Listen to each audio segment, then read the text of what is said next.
Hello guys, हमारे YouTube channel पर आपका स्वागत है। अगर आपको वीडियोस पसंद आ रही हैं तो प्लीज़ लाइक करें, कमेंट करें और शेयर करें। अगर आपने चैनल को अभी तक सब्सक्राइब नहीं किया है तो प्लीज़ चैनल को सब्सक्राइब करें।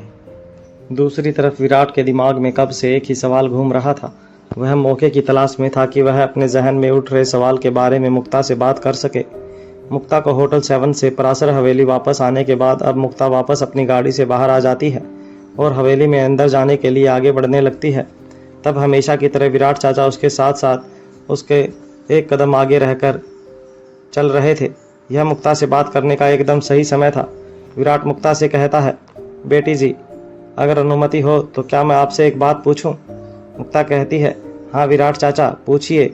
वैसे भी मन में सवालों को नहीं रखना चाहिए। फिर मुस्कुराकर उसकी तरफ देखती है।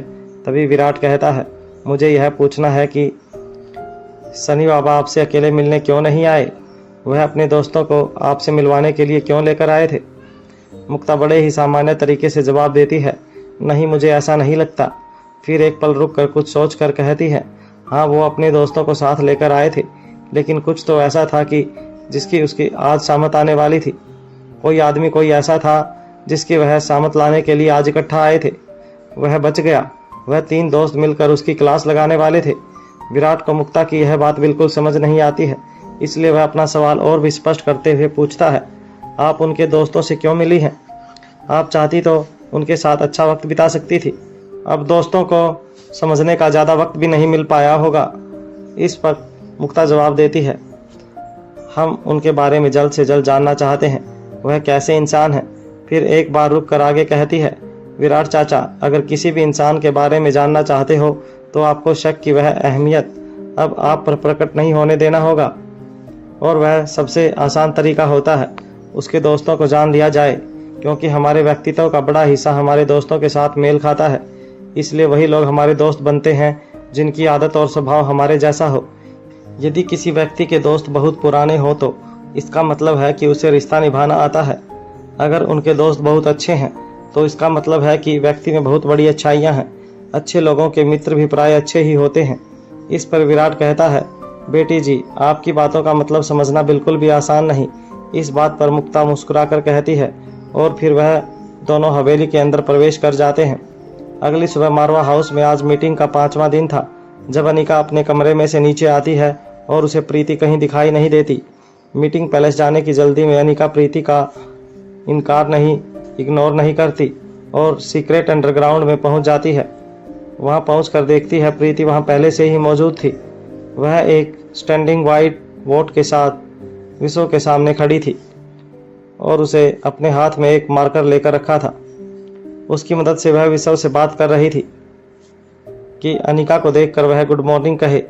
अनिका विशो की तरफ देखती है और विशो से कहती है, आज की ट्रीटमेंट के पूरा होने के बाद इन सवालों का जवाब को दोबारा से शुरू करेंगे। इस पर विशो अपने पलकों को झपका देता है। अनिका कहती है, अरे वाह, तुम लोगों की तो बातचीत काफ़ी ज़ोरों शोरों से चल रही है। इसके बाद दोनों विशो का नियमित उपचार करने लगते हैं। इसका पूरा करने के बाद अनिका विशो से कहती है, अब तुम थोड़ी देर आराम करो।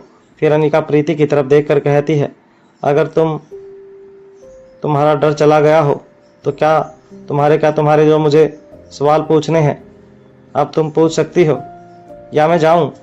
वैसे भी आज मैं बहुत जल्दी में हूँ। ऐसा कहकर अनिका तेज कदमों से बाहर वहां से निकल जाते हुए प्रीति पास में रखी हुई एक फाइल उठाती है और लगभग दौड़ते हुए अनिका के पीछे पीछे चल पड़ती है। फिर वहीं सीक्रेट अंडरग्राउंड के बाहर ही जाते हुए अनिका एक जगह पर रुक जाती है। प्रीति अपने हाथ की फाइल खोलती है और अनिका की तरफ बढ़ाते हुए कहती है, ये देखिए अनिका दी। जैसे ही वह रिपोर्ट देखती है उसके चेहरे पर आश्चर्य नजर आता है, और जैसे जैसे वह पूरी फाइल को देखते हुए आगे बढ़ती है वैसे वैसे उसकी हैरानी और भी बढ़ती जाती है। अनिका कहती है, तुमने मुझे यह पहले क्यों नहीं बताया? प्रीति कहती है, मैंने आपको बताया था कि मुझे खुद को इस पर विश्वास नहीं हुआ था, इसलिए मैंने इसे एग्जामिन करवाया और साथ ही कुछ दूसरी जांच भी करवाई। उनकी रिपोर्ट भी मेरे पास है। ऐसा कहकर उस फाइल को अनिका की तरफ बढ़ा देती है। एक के बाद एक पेज पलटने के बाद अनिका को भी देखकर हैरानी होती है। फिर वह कुछ पलों के लिए अपने पर स्थिर हो जाती है और गहरी सोच में चली जाती है। कुछ देर तक जब अनिका कुछ नहीं बोलती प्रीति अनिका से कहती है, क्या बात है अनिका दी, आप एकदम खामोश क्यों हो गई? प्रीति की बात का जवाब देते हुए अनिका कहती है, यह ब्लड ग्रुप वर्ल्ड का रेयर ब्लड ग्रुप है। पूरे विश्व में इस ब्लड ग्रुप के लोगों की संख्या सिर्फ सैकड़ों में ही है। विश्व की पुरानी सभी रिपोर्ट्स में और इन रिपोर्ट्स को देखकर ऐसा लग रहा है कि विश्व को इन हालातों के लिए जिम्मेदार उसका ब्लड ग्रुप हो सकता है। प्रीति कहती है, मुझे भी ऐसा लगता है। फिर कुछ सोचते हुए आगे कहती है, ना जाने सौम्या ने विश्व के साथ ऐसा क्या किया है। तभी अनिका कहती है, आखिर यह सौम्या है कौन, और यह उसने इस विश्व को इस तरह अपने साथ कैद करके क्यों रखा था। अब हमारे लिए जल्द से जल्द सौम्या का सच जानना और भी जरूरी हो गया है। हो ना हो कोई बड़ा कनेक्शन जरूर है, जिस तरह हमारा उस तक पहुंचना जरूरी है। अगर हम जल्द से जल्द उसकी तरफ नहीं पहुंच पाए तो वह जरूर किसी न किसी दूसरे व्यक्ति को टारगेट बनाएगी। तभी प्रीति कहती है कि आप चिंता मत कीजिए, हम जल्द से जल्द उस राज तक पहुंच जाएंगे। मैं आज ही मीटिंग पैलेस में नहीं जा रही। मैं पूरी कोशिश करूंगी कि विश्व से कोई जानकारी हासिल कर सकूं। अनिका प्रीति के कंधे पर हाथ रखती है और मुस्कुराकर वहां से आगे बढ़ जाती है। वहीं सुनील भारद्वाज आदित्य पाराशर के कैबिन में आ जाता है। आदित्य के हाथ में पेंट था और उसके सामने एक फाइल थी जिसमें वह अपनी निगाह जमाकर कुछ कर रहा था।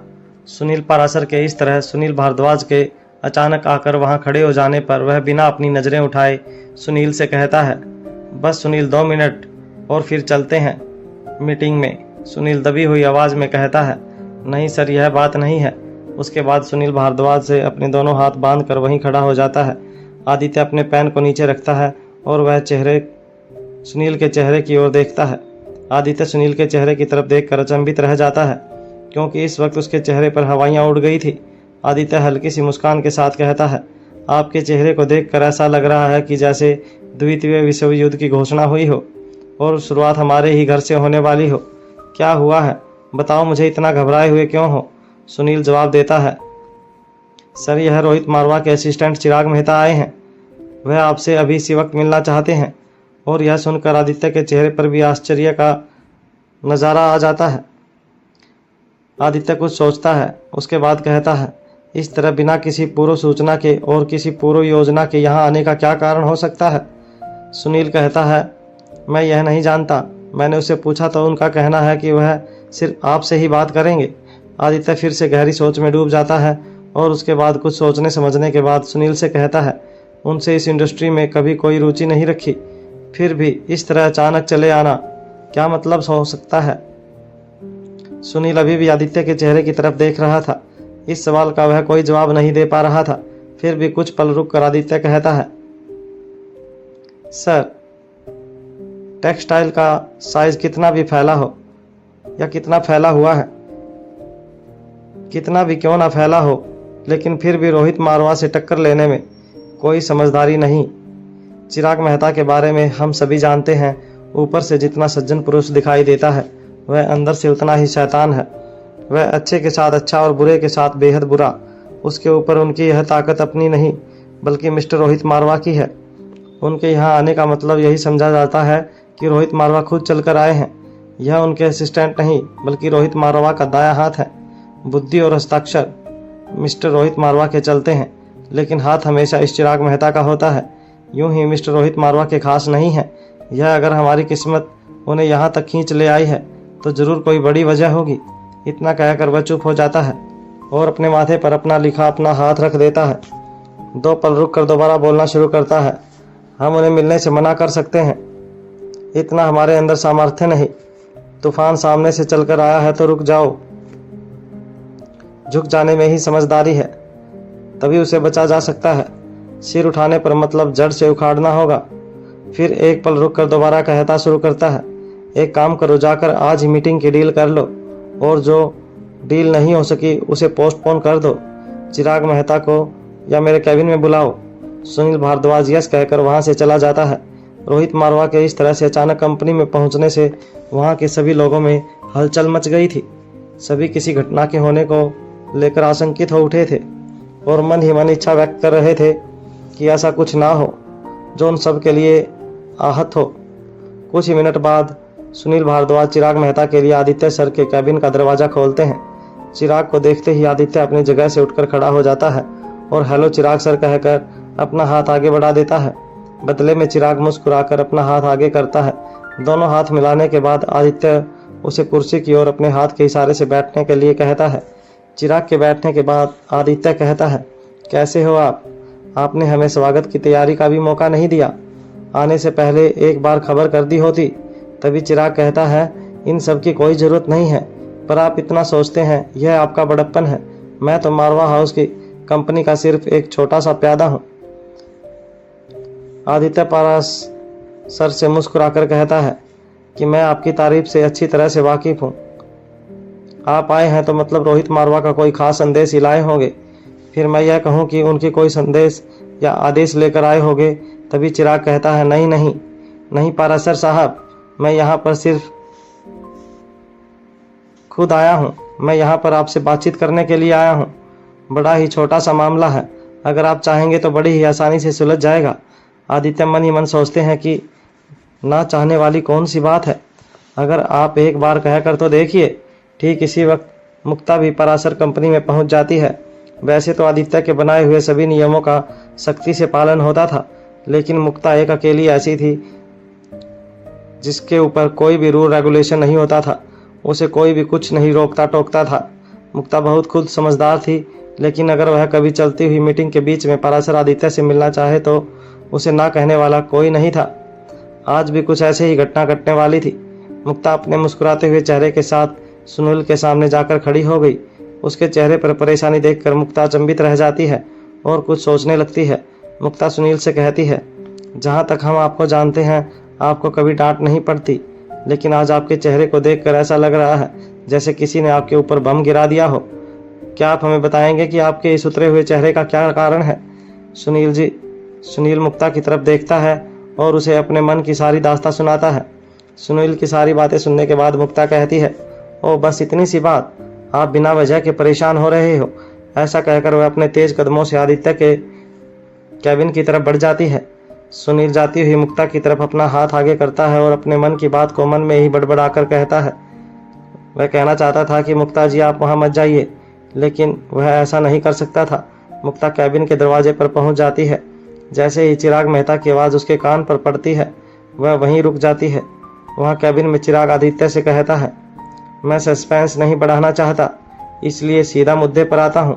मैंने सुना है कि आप अपनी बेटी को उसके बर्थडे पर एक बड़ा सरप्राइज दे रहे हो। आदित्य बिना कुछ कहे हैरानी से चिराग की तरफ देखता रहता है। आदित्य हर मामले में एक बिजनेसमैन की तरह कूटनीति की सहारा ले सकता था, लेकिन अब उसकी बेटी की ही बात थी तो वह केवल दिल से काम लेना चाहता था। चिराग आदित्य के चेहरे के हाव भाव देखकर अपनी बात को आगे बढ़ाता है। मैं जानता हूँ कि आप अपने बेटे के लिए एक सुयोग्य वर ढूंढ रहे हैं। अब आदित्य की आवाज़ थोड़ी सख्त हो जाती है और वह कहता है, यह कैसा सवाल पूछ रहे हो चिराग मेहता कहता है, कोई भी पिता अपनी बेटी के लिए क्या अच्छे से अच्छा रिश्ता ढूंढने की कोशिश करता है। गुलेरिया परिवार से अच्छा परिवार मैं अपने बेटे के लिए कहाँ ढूंढ कर लाएंगे। बिजनेस की बातें की जाए या संस्कारों की, हर मामले में गुलेरिया खानदान के एक मिसाल है। छोटा मुंह और बड़ी बात। खुद आप से मिस्टर रोहित मारवा की पत्नी भी उसी खानदान से हैं। अब चिराग मुस्कुराकर आगे कहता है, अब मेरी बात का मतलब नहीं समझते। लड़की की शादी पहले लड़के को देखकर होती है, उसके बाद खानदान से रिश्ता जुड़ता है। क्या आपने लड़के की अच्छी तरह जांच पड़ताल कर ली है? आदित्य कहता है, हाँ, ओमकार एक अच्छा लड़का है, लेकिन इस बात को और अधिक खींचने से अच्छा है कि आप मुझे यह बताइए कि आप क्या चाहते हैं। इस तरह की बातें करने का क्या मतलब है? यह हमारा व्यक्तिगत मामला है। यह सब सुनकर मुक्ता कैबिन के अंदर आ जाती है। ठीक उसी वक्त चिराग कहता है, मेरे कहने का मतलब है कि आप अपनी बेटी का हाथ गुलेरिया खानदान में नहीं दे सकते। यह कहते हुए चिराग की बात सख्त हो गई। इससे पहले कि वह आगे कोई धमकी देता या फिर आदित्य पराशर, जिनका यह सुनने के बाद खून खोल गया था, वह भड़क उठता है। उससे पहले ही मुक्ता कहती है, आपको कोई गलतफहमी हुई है मिस्टर चिराग। चिराग मुक्ता की तरफ देखता है तो उसका खूबसूरत सा मुस्कुराता हुआ चेहरा दिखाई देता है। मुक्ता उम्र में चिराग से छोटी थी, लेकिन उसकी आवाज़ में इतना आत्मविश्वास देखकर चिराग कुछ पल के लिए चुप रह जाता है। इसके बाद मुक्ता आदित्य की कुर्सी के पीछे चली जाती है और अपने दोनों हाथ आदित्य के गले में डालते हुए चिराग की तरफ देखकर कहती है, आदित्य अपनी बेटी मुक्ता का रिश्ता लेकर मारवा परिवार में जाने वाला है। आपको जहाँ से भी यह जानकारी मिली है वह एकदम गलत है। आदित्य मुक्ता की बात सुनकर हैरान हो गया, लेकिन अपनी बेटी की कभी कोई बात ना उसने काटी थी और ना ही टाली थी। ऐसा करने के पीछे उसका मुक्ता के प्रति प्रेम नहीं था, बल्कि मुक्ता की समझदारी थी। उसके दिए गए सुझाव और लिए गए फैसले हमेशा सही होते थे, इसलिए वह चुपचाप सुनता रहता है कि मुक्ता क्या कह रही थी। मुक्ता आगे कहती है, चिराग जी, अपने मारवा साहब से जाकर कह दीजिए कि उनके प्रिय पत्नी की बहन के लिए उनके साले को छोड़ने की कीमत उसका भाई है। चिराग बड़ी हैरानी से मुक्ता की तरफ देखता है। मुक्ता मुस्कुराकर कहती है, ये सौदेबाजी नहीं, प्रार्थना समझिए। चिराग अपने चेहरे के हाव भाव को संभालते हुए मुस्कुराता है और कहता है, आप यह सब कैसे जानती हैं? वह मुस्कुराकर जवाब देती है, अपने सिक्योरिटी गार्ड से जाकर थोड़ी सी जांच पड़ताल कीजिए, आप खुद ही समझ जाएंगे। ठीक उसी वक्त आदित्य मुक्ता से कहता है, आपको किसी से डर कर पीछे हटने की कोई ज़रूरत नहीं। इससे पहले कि आदित्य कुछ कह पाता, मुक्ता कहती है, पापा जी, आपने बिल्कुल सही कहा। ओम एक अच्छा व्यक्ति है, लेकिन उससे अच्छे लोग ज़्यादा वक्त सिंगल नहीं रहते। अनिका गुलेरिया की मुंह बोली बहन प्रीति से प्यार करता है और हम प्यार करने वालों के बीच में बिल्कुल नहीं आ सकते। आदित्य अपनी जगह से उठकर खड़ा होता है और मुक्ता के चेहरे पर हाथ रख देता है। फिर कहता है, हमें माफ़ कर देना, हमें इस बारे में कोई भी जानकारी नहीं थी।